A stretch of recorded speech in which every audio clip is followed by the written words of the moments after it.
Hey everyone, and welcome to This Explainer. I am absolutely thrilled to have you here today because we're diving into something seriously incredible. We are going to deconstruct the very real, literal anatomy of what made Aretha Franklin an untouchable musical icon. Now, we all know her as the undisputed Queen of Soul, but today we're actually going to look past the myth to uncover the distinct, tangible ingredients that built her legendary status. So, what exactly goes into making a queen? It's a fantastic question. We aren't just going to sit here and list off her greatest hits. Instead, we're going to examine the physical pillars of her artistry. We're talking about the raw mechanics of her voice, the dramatic real-world environments that forged her sound, her deep roots, the visual armor she practically demanded, and even some unexpected personality traits that made her wonderfully human. Okay, let's dive right into this. To build a truly rich, overlapping portrait of this artist, we'll look at 5 key pillars today. 1. The 4-octave falcon. 2. The 1967 soul breakthrough. 3. A return to gospel. 4. Dressing the queen. And finally, 5. The humor behind the crown. Starting with section 1, the 4-octave falcon, defining the instrument. So technically speaking, Aretha's vocal classification was what classical musicians call a falcon soprano. Basically, this is a super rare 4-octave range, characterized by a heavy, dark lower register, something you'd normally associate with a much deeper voice, but combined with the soaring spinto-soprano belting weight.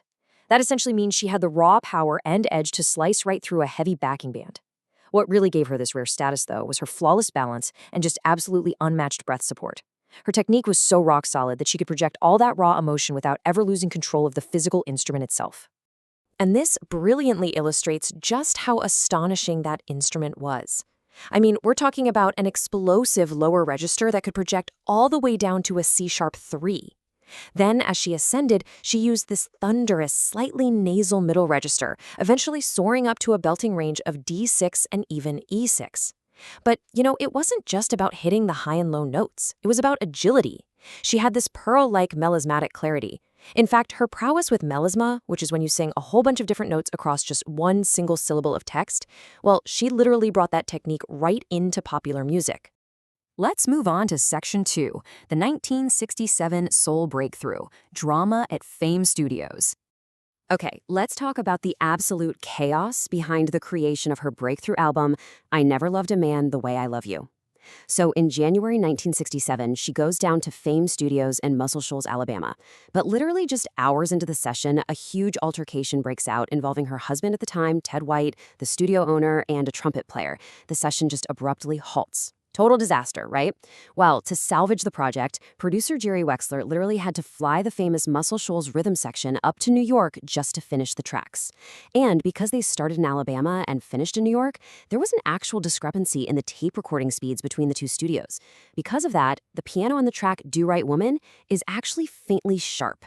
It is just a wild juxtaposition, this incredibly fraught, tense behind-the-scenes drama that ended up yielding an absolute masterpiece. So did all that chaotic drama pay off? Oh, absolutely. 14! Despite the incredibly turbulent recording process, the album spent 14 straight weeks at #1 on the top R&B albums chart. It solidified her absolute dominance in the secular music world. Let's move to and see how this builds into section 3, a return to gospel, the sacred masterpiece. Now, right at the peak of her pop superstardom in January 1972, Aretha did something totally extraordinary. As Aaron Cohen details in his book analyzing her live album, Amazing Grace, she took her secular working band, the exact same guys she played soul and R&B with, and brought them to the New Temple Missionary Baptist Church in Watts, Los Angeles.